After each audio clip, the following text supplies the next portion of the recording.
Welcome to Hardwood Handicappers with Zach Cohen, right here on VSiN, the Sports Betting Network.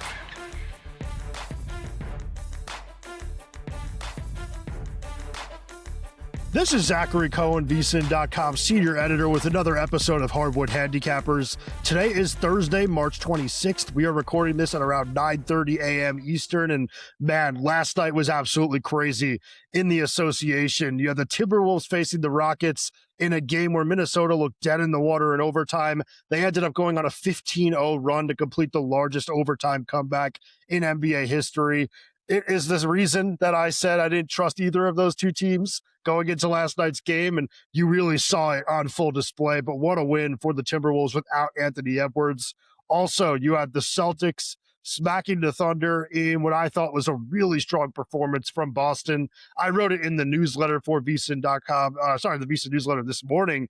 I do not say that I'm completely sold on Boston yet, but it was really nice to just kind of see them execute at a high level offensively against that defense. I do think that if Jalen Williams had a little bit more time on the floor, if there was more maybe at stake for Oklahoma City, you possibly would have seen another result. I mean, Williams only played 24 minutes. That will go up in a postseason setting, but I do think that it was really kind of crazy to see Jaylen Brown getting to whatever spots he wanted. I thought that the Boston offense was just kind of a machine in the second half, which I thought was going to be OKC going against that Boston defense. I thought Tatum played very well on both ends of the floor in that game. He was a +2 in 35 minutes. Thought that was, really big for him. Again, the shooting, not great. I mean, 5 for 12 from the floor, 19 points, but he played 35 minutes, didn't stick out defensively, in a negative way, which is what I thought would potentially happen. So big win for Boston. Tough loss for me with the Thunder money line, but that's what happens when you kind of take some of these sucker lines. So yeah, I do think that was a really impressive showing for Boston. And then Denver, not exactly the most difficult matchup in the world, playing against, the Mavericks team that really has nothing left to play for this season. But man, you got some crazy offensive showings in that game with Jamal Murray going for 53 points. Joker nearly had 20, 20, and 20. Just a phenomenal night of NBA action. Really needed that. I said it all week. I hated that. There was no March Madness and the NBA didn't have a lot of good games, but last night definitely changed out, especially with, the Hawks Pistons was another overtime game where the Atlanta came out on top 130 to 129 in OT in Detroit. That was the first game of that ESPN doubleheader. So it was a really good night of NBA action. Hopefully, we get a few more of those. Tonight probably won't be the night. There's only 3 games on the card, but we'll get into those. I'll also do some of my NCAA picks for tonight because, I do have picks for some of these games, and I am really looking forward to them. So let's get into all of it. We will start with the Knicks at the Hornets. This is a game that I'm actually looking to parlay, so I'll loop in the Pelicans and the Pistons. Sorry, not the Pelicans and the Pistons. The Pelicans. Oh, yeah, sorry. Yeah, that is what it is. My mistake. It is early. All right, Knicks at Hornets. This is a game where Charlotte is a 1.5 point favorite at home. Total is 222.5. The other game that I was just mentioning, Pelicans, Pistons. Pistons are 4.5 point favorites. Total's 226.5. What I did here is I took the Hornets on an alternate spread of +8.5 with the Pelicans on an alternate spread of +10.5. So let's do the Charlotte side of things first. No Deuce McBride and no Landry Shamet for New York. Those are 2 pretty significant injuries. I mean, both players have played very well for the Knicks this season. I know that they've improved their guard depth a little bit, bringing in Jose Alvarado, but Alvarado is not as good as either of those players have been. So the Knicks not at full strength, and the Hornets injury report is clean. So that is already an advantage for Charlotte right off the bat. But then you kind of look at some of the numbers since the All-Star break, which is a sample size that I'm going to like using a little bit more over these next couple of weeks, especially more than the beginning of January numbers with the Charlotte team that had some blowout wins that skewed their numbers a little bit kind of before the All-Star break. This will be a little bit cleaner. And since the All-Star break for these two teams, Knicks have a better record at 13-5.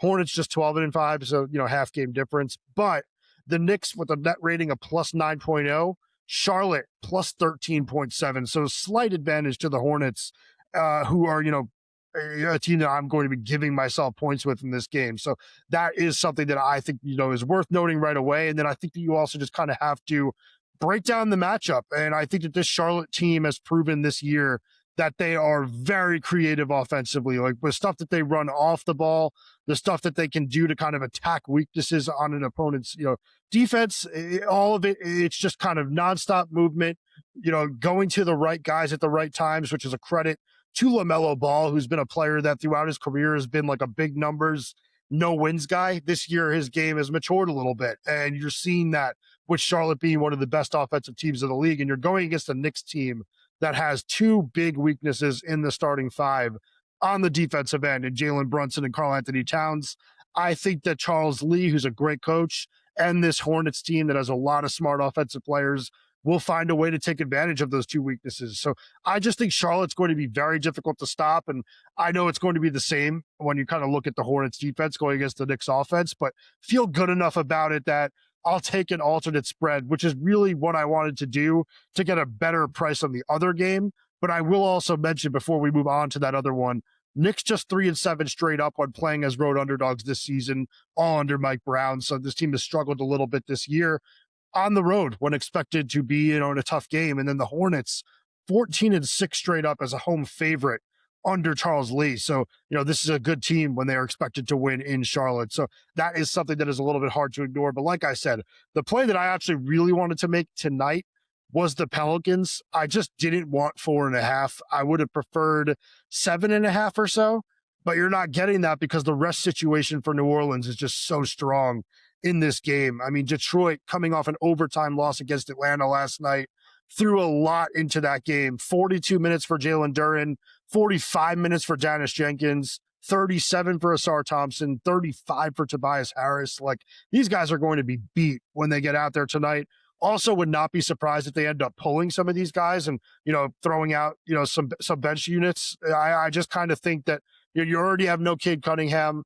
I would not be surprised if, after such a grueling game last night, that there are some more additions to that injury report. And the Pelicans are just, a really tough team right now. I know that they have nothing to play for, but we've talked about it all year. They also have nothing to lose for because they, have given up their pick to the Atlanta Hawks. There is no incentive for them to tank, and they are kind of taking these, next couple of weeks to, go out there and try to get better for next season. Maybe see if James Borrego is the guy you want to be your head coach of the future.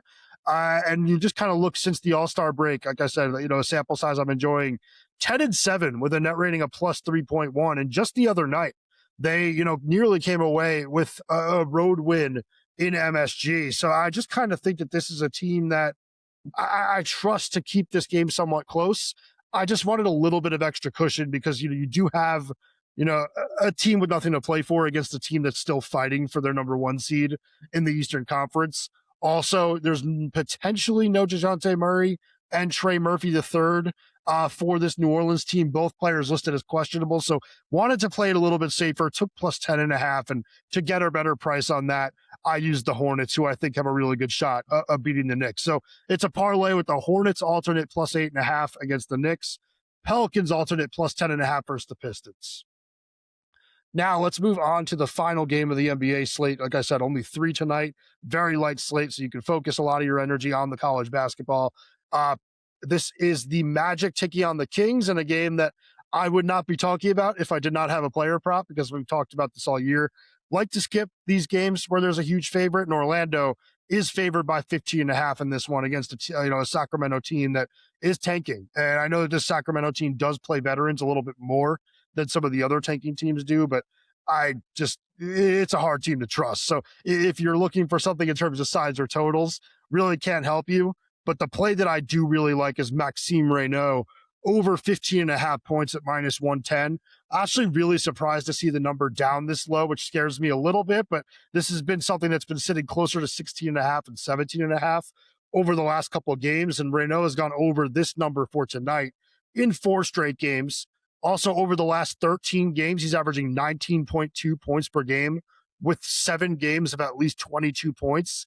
he's just been doing a really good job of like scoring around the basket, being effective as a roller, being effective as a putback guy. And overall, I think he's been one of the few bright spots for the Sacramento team this season. Looks like they have, a really good rotation center at the very least in him. And, they invested not a lot in him. We won pretty late in the draft. So really, really big win for the Sacramento front office, although they need to stack a few more of those wins in order to kind of change their fortunes long term. But I will just say, like, this is also a matchup that I think is attackable for Reno. I know that this Magic team is good defensively and has been a lot better over the last couple of weeks, but they are just 20th in the NBA defending pick and roll rollers. Like I said, Reno is good as a roll man, so I do think he's going to find some success there.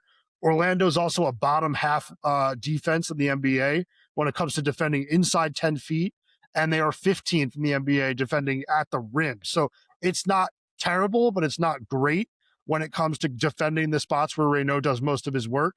But also, I do just kind of think that if you look at some of Reno's numbers over the last few weeks, he has had good games against good defenses. He had a game where he had 23 against the Clippers like 12 days ago, 32 points versus the Spurs on March 17th, and 16 against the Hornets on Tuesday. So I'm really just not worried about the matchup for Reno. I feel like he's one of the guys that, as long as he avoids foul trouble, I think he's going to get huge minutes, and he's somebody that's a priority for this Sacramento team. So I think he's going to get the ball a lot. So I do think 16 plus points is a very, very fair ask of this talented rookie. So those are my picks for the NBA for tonight.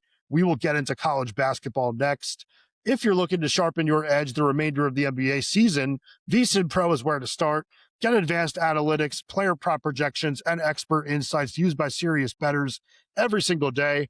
Try it out for only $9.99 for your first month and see what smart bettors are using to beat the books.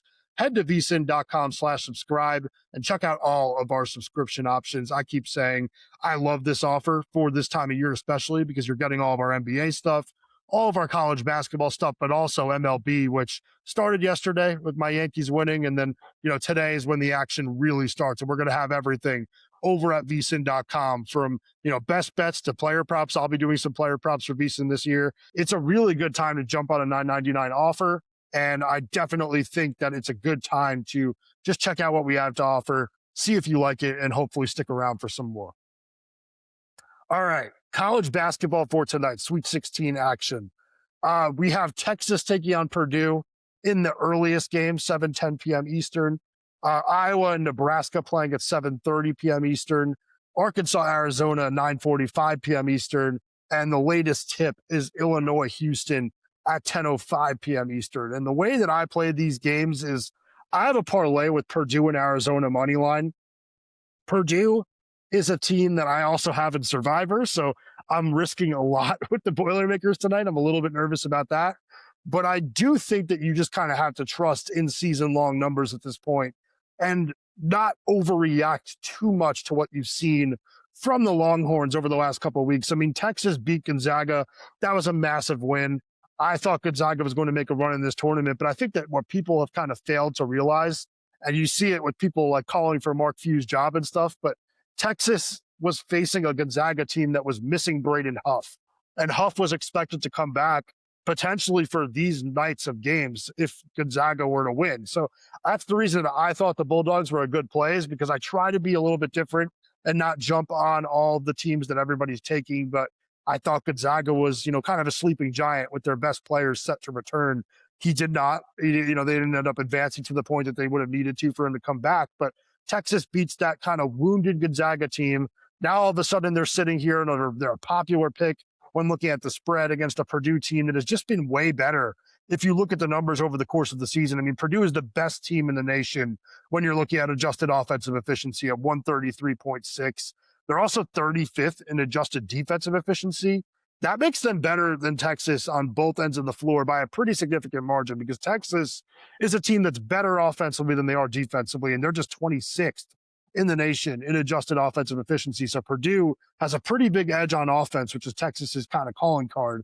And the Longhorns are closer to being 100 in the nation in adjusted defensive efficiency than they are to being, top 25 or so. So I just kind of think that Purdue, especially with one of the best point guards in the country in Braden Smith, are going to have a lot of success just getting the shots that they want against this, kind of weak Texas defense. And I'll also note that like something that I think is very, very concerning coming into this game, Purdue is the 6th best shooting team in the nation when it comes to 3-point percentage at 38.8%.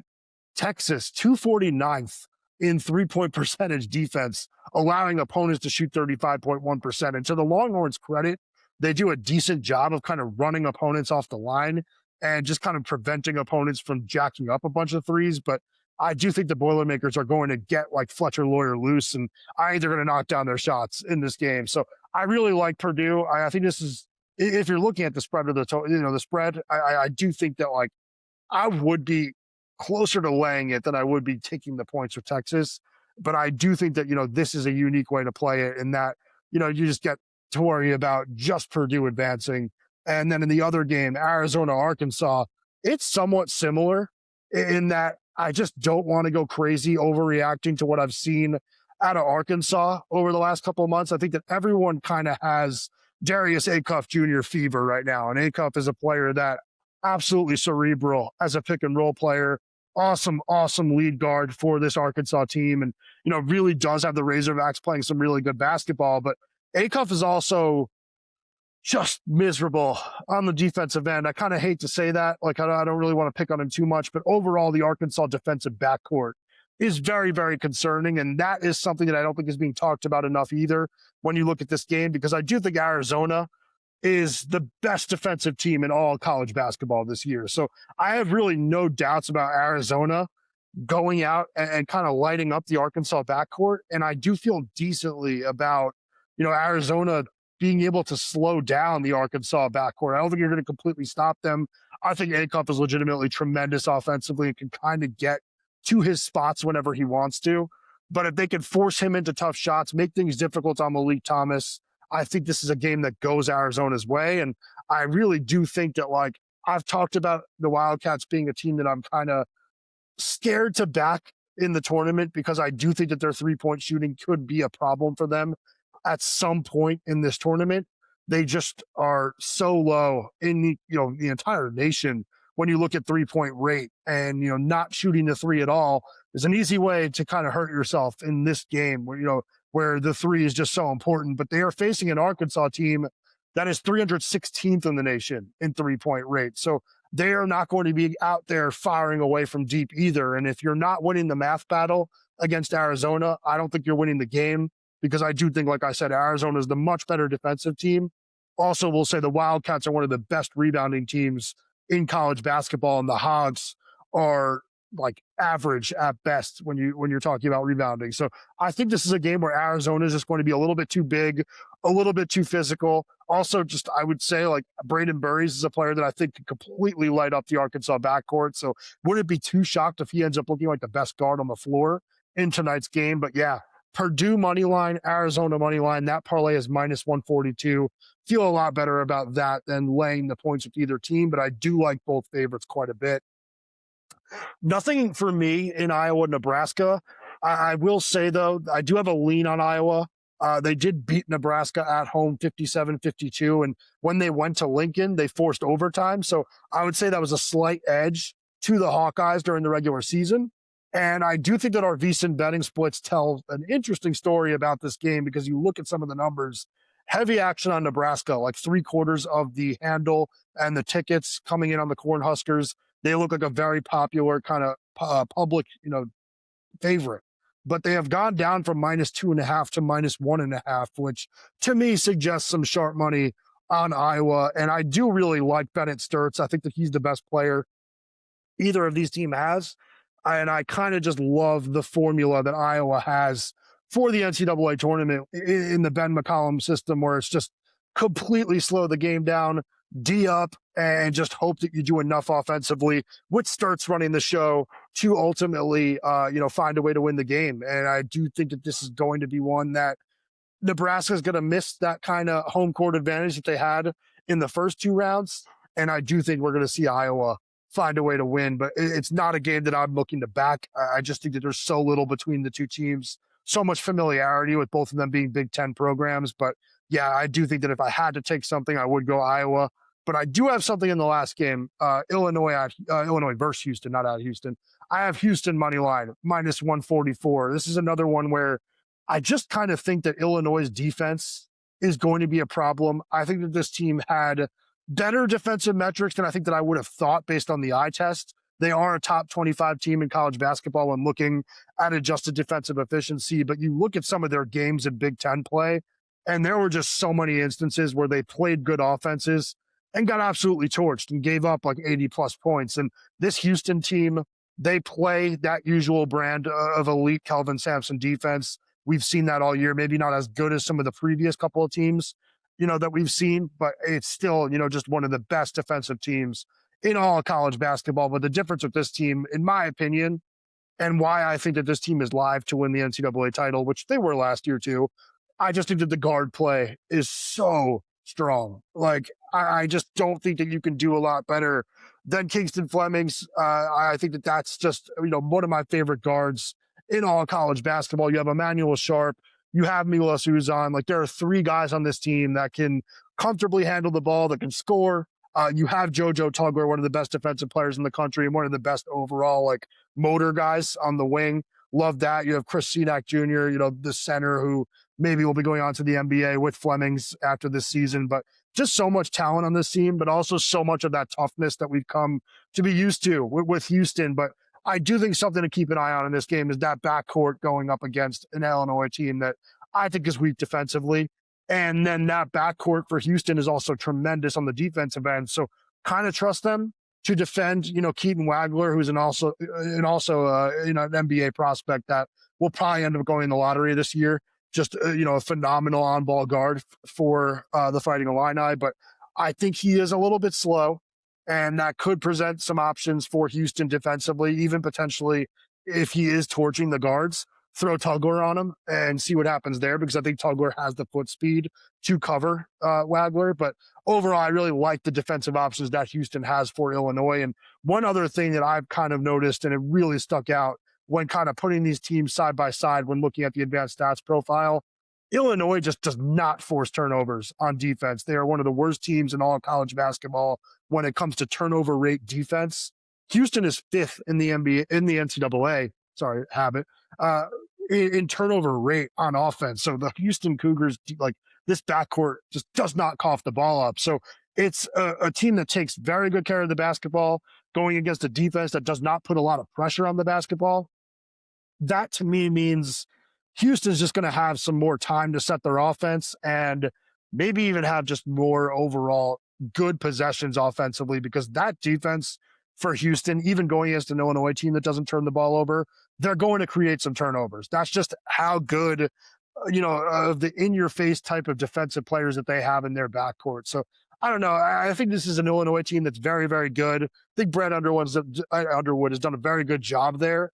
And the talent on the roster is absolutely insane. I know you heard the classic call the other day, "Take me to the Balkans," when they had a really good fast break dunk. But I do think that Houston is just as talented, but just way tougher and a little bit better coached. So I think Houston gets the job done. Short favorite. I mean, it's minus 144, a little bit juicy, but completely fine with laying that in a game like this rather than, laying points in what could be a game that comes down to the final possession or so. But yeah, those two plays for me, it's a parlay with Purdue, Arizona, and then Houston on the money line. So that's what I have for the Sweet 16 games for tonight.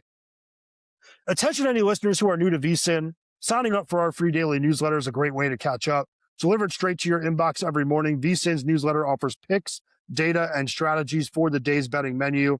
Sign up for free now at vsin.com/newsletter and start receiving your free newsletter tomorrow morning. That's vsin.com/newsletter. Stay ahead of the game and bet smarter with VSiN. All right, let's recap the best bets for tonight. I'll do NBA and college, all of it right here. I have a parlay with the Hornets on an alternate spread of +8.5 versus the Knicks, with the Pelicans on an alternate spread of +10.5 versus the Pistons. That's minus 130, and I'm actually playing that to win 2 units, which I haven't done a lot of 2-unit plays this season. Haven't had that many of my highest confidence picks, but this is one of them. I really, really like this play. I think we're getting a good price on it at minus 130. I have found over the years, I've said it before, that you can get these alternate spreads and throw them in parlays and get way better prices than you get on just standard teasers. So it's kind of a loophole, but yeah, this is just two spots that I absolutely love. And, two teams that I would have had no problem taking on, traditional sides. So really like that one, 2-win, 2 units. The next play, and the only other play that I have in the NBA, Maxime Reynaud over 15.5 points versus the Magic, -110. Then moving on to college basketball, Arizona moneyline versus Arkansas parlayed with Purdue moneyline versus Texas. That's -142. Then I have Houston moneyline -144 versus Illinois. And Survivor today, I have Purdue. So, as long as you don't have a rooting interest for Texas, root for me with Purdue because, Survivor, I really want to win it. I feel like I've had some good picks so far. And yeah, saved Purdue for this game specifically. So hopefully, I was right in calling my shot with the Boilermakers. But if you enjoyed today's episode, make sure you like, comment, rate, subscribe, whatever you can do to help us out, whether it's on Spotify or Apple or, YouTube where you can watch the show. We really appreciate any positive feedback, and make sure you join us for a Friday episode of Hardwood Handicappers, where I believe we will have Jonathan Von Tobel joining me this time. Thought he was going to be with me today. We had a bit of a mix up, but I think he will be with me for the Friday show. So that should be a lot of fun, but best of luck with your bets tonight, and, we'll see you tomorrow.